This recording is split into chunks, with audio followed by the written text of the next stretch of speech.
Ucrania y Rusia beben de una misma herencia soviética, así que su unidad mecanizada mínima es la misma, el Vзвod Motopiechota, que consta de 3 componentes.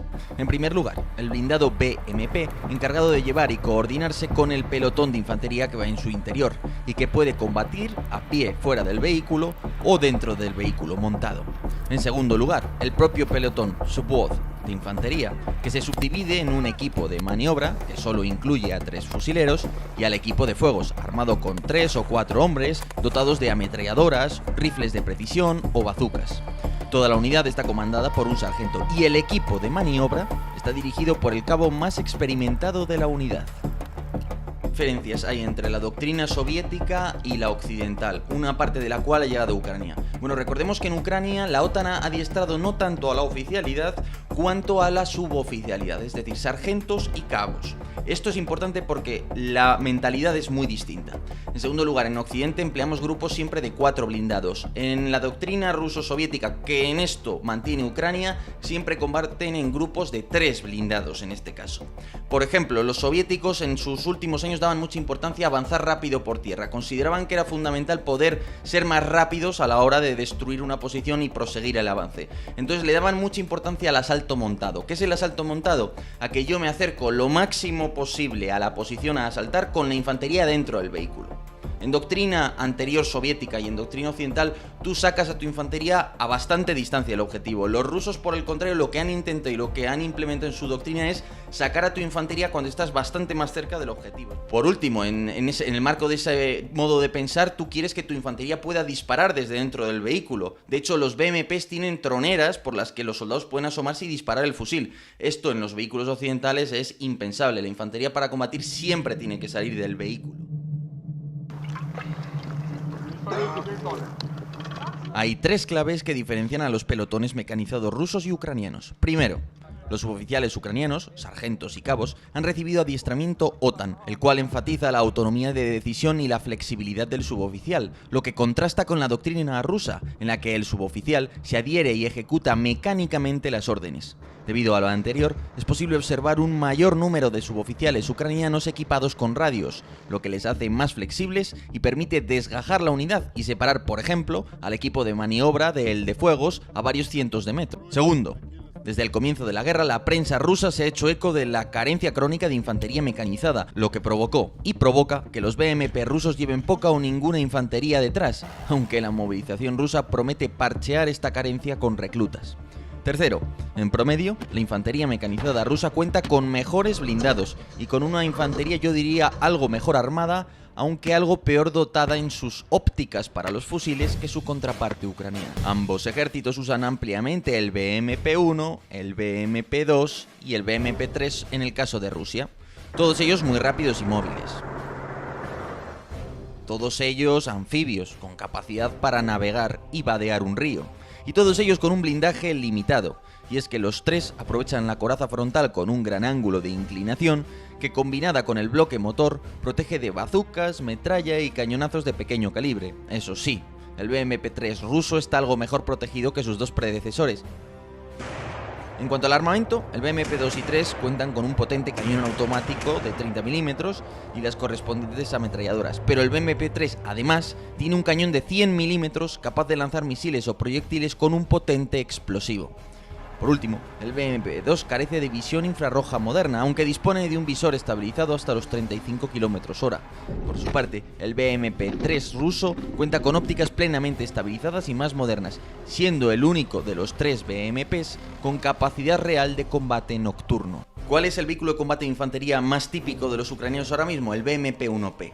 Que es igual que todos los BMPs, pero a menudo cuenta con algo de blindaje adicional en la torre y a menudo cuenta con 6 lanzafumígenos para tender cortinas de humo, lo cual es muy útil. Ahora bien, ¿cuáles son las graves carencias de este vehículo de los años 60 y 70? Primero, el cañón y las ópticas no van estabilizadas, así que cuando voy por el terreno voy haciendo así todo el rato, ¿no? Esto es muy importante porque ya no solo es que tenga que frenar para abrir fuego, lo cual consume un tiempo precioso, sino que como no voy viendo dentro del blindado porque las ópticas están haciendo así todo el rato, pues es muy difícil que yo detecte que me están disparando hasta que es demasiado tarde. En cambio, un vehículo que vaya estabilizado, aunque no tenga ni una mira térmica, pues por lo menos puedo ver lo que tengo delante En segundo lugar, no tiene un cañón automático, no es como un BMP2 o cualquier VCI moderno que te dispara ráfagas de 30 milímetros muy rápido, ¿no? Sino que tiene un cañón más grande, pero que solo dispara un proyectil. Y además lo tiene que recargar el propio tirador, con un problema adicional. Y es que está muy mal controlado el humo, el propelente quemado, de tal manera que fijaros en este vídeo cómo le va a la cara completamente al tirador. Es decir, que tú estás inhalando todo eso. Y por si todo esto fuera poco, el sistema de tiro, la dirección de tiro es horroroso. ¿Por qué? Porque es un sistema antiguo que al final se basa en ojímetro, ¿no? Se llama estadiométrico, pero al final tú en la mira tienes una referencia que te dice a 2,7 metros, a 400 metros tiene este tamaño, a 600 este y a 800 este. Porque 2,7 metros era la altura de un tanque occidental de la Guerra Fría. Claro, si tú ves a una persona, puedes asumir que mide 1,70 m como regla y a partir de ahí tendrías que hacer tus cálculos, pero son cálculos que a menudo tiene que hacer de cabeza el propio tirador. Entonces imaginad lo que es inhalar el humo, estar recargando el cañón porque todo el trabajo lo hace él solo en la torre y encima tener que estar haciendo cálculo mental. Vale, si veo esa casa que medirá cada planta 2 metros, pues voy a calcular la distancia en la que está. La única ventaja que tiene este blindado es que, bueno, es muy rápido, al fin y al cabo protege de balas y de metralla, esto es cierto, y sobre todo, el cañón tiene una penetración muy grande, entonces es difícil dar, mucho más que con otros blindados, pero si la tripulación tiene mucha experiencia disparándolo, o ya has calculado de antemano las distancias por mapas y por una serie de maneras, pues entonces sí que es verdad que como te acierte, te pega un pepinazo bastante bueno. A efectos prácticos, el material básico de los infantes de ambos países es similar. Fusiles Kalashnikov dotados de lanzagranadas acoplables y abundantes bazucas desechables, principalmente RPG-22 de herencia soviética, pero los ucranianos también cuentan con AT-4 estadounidenses o C-90 Instalaza españoles recién donados. De otro lado, los rusos confían en sus armas desechables más modernas, como la bazuca termobárica Shmel. En materia de fusiles y ametralladoras se repite el mismo patrón, armas similares pero algo más viejas en promedio para Ucrania, aunque es algo que dista de ser decisivo. Por ejemplo, si los rusos tienen más AK-74M, los ucranianos tiran del AK-74 de madera. Si los rusos usan la ametralladora PKM, los ucranianos tienen una mezcla de PKs y RPKs, estas últimas ametralladoras ligeras, aunque por supuesto también cuentan con muchas PKM. En cuanto a las granadas de mano, más de lo mismo, artefactos clásicos como la RGD-5 o la F1, que lleva en servicio desde la Segunda Guerra Mundial y sigue en fabricación. ¿Para qué cambiar algo que funciona, verdad?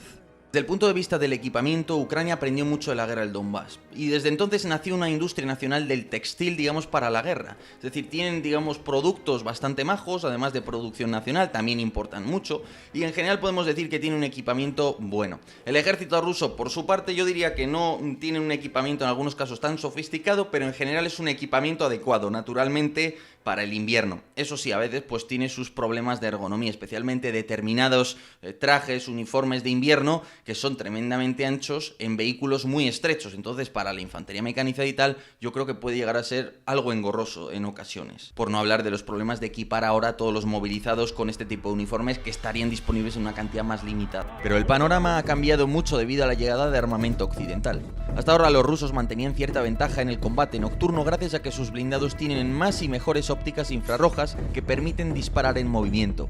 En cambio, hoy por hoy los ucranianos disfrutan de un creciente número de gafas de visión nocturna occidentales, por lo que su infantería, concentrada en ciertos sectores del frente, por primera vez está equipada para sacar ventaja del combate por la noche. Ahora bien, blindados antiguos como el BMP-1 sí tienen un foco infrarrojo que igual te permitía ver un blanco a 400 metros de noche. El problema es que antes eso estaba muy bien porque no había muchas miras infrarrojas en el campo de batalla, pocos blindados tenían capacidad para combatir de noche, pero es que hoy día con la proliferación de visores infrarrojos, cámaras térmicas y tal, como tú enciendas un foco infrarrojo que no deja de ser un foco en un espectro visual que el ser humano no ve, pues lo que hace es que todas esas cámaras te vean, te conviertes en una gran antorcha en medio de la noche, lógicamente. De otro lado, los ucranianos en general, el BMP-2 lo tienen en menores cantidades, mucho menores que el BMP-1P. El BMP-2 sí tiene cierta capacidad gracias a ciertos sensores de combatir por la noche, pero no son buenas cámaras, básicamente. Pero sí que es cierto que han capturado un determinado número de blindados rusos BMP-3, que estos sí tienen capacidad de combatir por la noche, y de hecho han informado los propios rusos durante la batalla de Gerson que por primera vez los ucranianos lanzaban operaciones mecanizadas nocturnas, en las que al parecer se están empleando un buen número de equipos capturados. En cuanto al armamento, de un lado, los ucranianos están recibiendo fusiles de todos los países, y es probable que acabemos viendo unidades armadas con la carabina M4 estadounidense. De otro lado, los rusos han invertido en adquirir un buen número de AK-12, una buena arma, el último sustituto del AK-74, que sin embargo está desaprovechada porque hay pocas miras y ópticas disponibles. Así es, los rusos tienen relativamente pocos visores telescópicos, infrarrojos, holográficos o de punto rojo con los que armar a sus fusileros. No, pensad que en una unidad normalmente, si tú quieres tener cierta potencia de fuego adicional, tienes un tirador escogido, ¿no? Que no un tirador selecto. El tirador escogido es una persona que al final tiene una óptica algo mejor, con más aumentos, más magnificación, que por tanto puede disparar a mayor alcance. A veces se le dota de un fusil incluso con un calibre algo mayor para poder tirar a mayor distancia.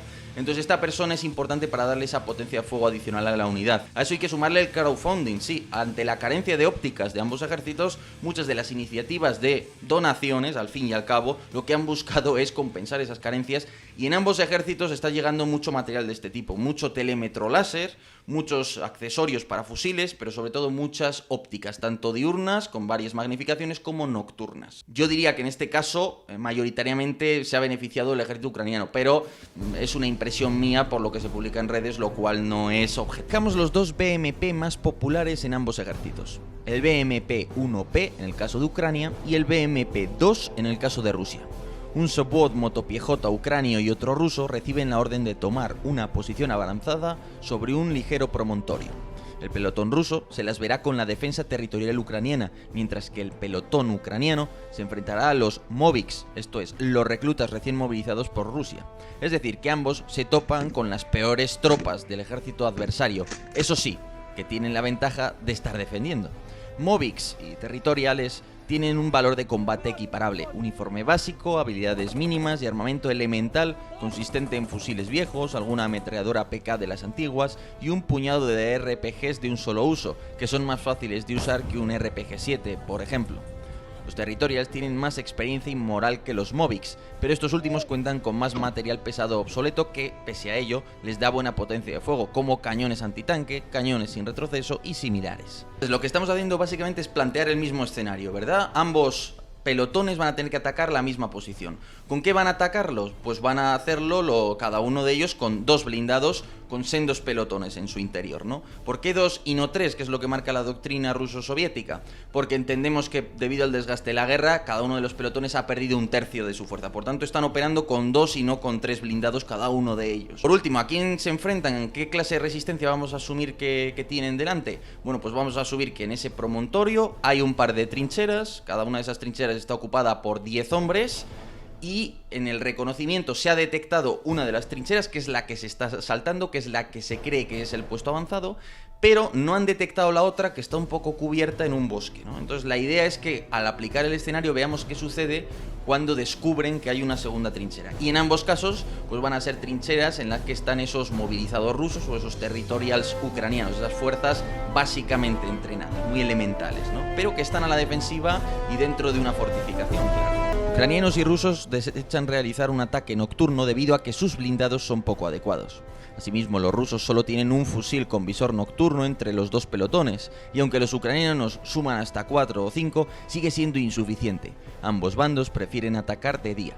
Con todo, los ucranianos se permiten hacer un reconocimiento nocturno antes del ataque para aprovechar sus gafas de visión nocturna, así que envían un pequeño equipo de fusileros que aprovechó sus gafas para hostigar a los defensores rusos por la noche. Por cierto, ambos ejércitos han recurrido mucho a los jinetes de tanques, es decir, esa tradición casi que viene de la Segunda Guerra Mundial por la que la infantería ni dentro de los blindados ni nada, se sube a ellos, da igual si son carros de combate, si son vehículos de combate de infantería, y se acerca así a la posición, que a veces es complicado desembarcar del BMP, cuesta mucho salir, por eso muchas veces la infantería lleva abiertas las puertas para poder salir con mucha más velocidad, y además hay una creencia, un miedo a las minas, o un deseo de salir, desmontar rápidamente, que lleva a que en ocasiones también esté todo el mundo subido en el BMP. Por doctrina, el plan de ataque ruso enfatiza la velocidad a costa del riesgo, así que los BMP-2 se aproximan rápidamente hasta solo 1 kilómetro de las posiciones ucranianas, y ahí desembarcan a su infantería, que avanza en línea hacia la trinchera. En contraste, la doctrina ucraniana, aprendida gracias a la OTAN, prefiere disminuir el riesgo ralentizando el ataque. En este caso, los ucranianos desembarcan no a 1, sino a 2 kilómetros. Lo malo del ritmo de avance más lento es que expone a los ucranianos a sufrir andanadas de mortero y artillería, pero a cambio les permite descubrir a tiempo posiciones ocultas y minas, y les da más opciones de retirarse llegado el caso. Entonces, en este contexto realista que nos estamos planteando, podríamos asumir primero, cada uno de los pelotones falta gente, es decir, que por las bajas o por la falta de movilizados, sobre todo en el caso de Rusia, pues no hay suficiente infantería, es decir, que igual si tienes que tener teóricamente un equipo de fuegos y otro de maniobra, pues cada uno de esos equipos tiene 2 o 3 hombres menos de los que debería tener. También podríamos asumir que alguno de los, si quisiéramos modelar esta situación para un simulador, que a alguno de los soldados ucranianos le falle el fusil, no tenga problemas con él, porque son fusiles en promedio más viejos, por lo tanto hay una probabilidad mayor de que te falle un AK-74 que un AK-74M. Por último, en pleno avance, uno de los BMP recibe el impacto de un RPG desde una trinchera hasta ahora desconocida.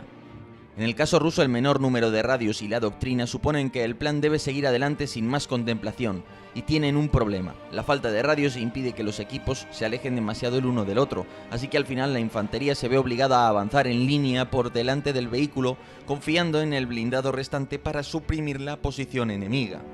En cambio, los ucranianos pueden distanciar al equipo de fuegos y al de maniobras a casi 1 kilómetro gracias a sus radios, y sus suboficiales están adiestrados para ser más flexibles, por lo que decidirán retirarse o alterar el plan original respondiendo a las circunstancias. En última instancia, uno de los sargentos le dice a su equipo de fuegos que se separe y suprima la posición de la trinchera recién descubierta mientras prosiguen la operación. La RPK de ese equipo de fuegos es una ametralladora ligera, así que no tiene la misma potencia de fuego que una PK, una ametralladora media, que hubiera suprimido mucho mejor la posición. Бегом, бегом, бегом!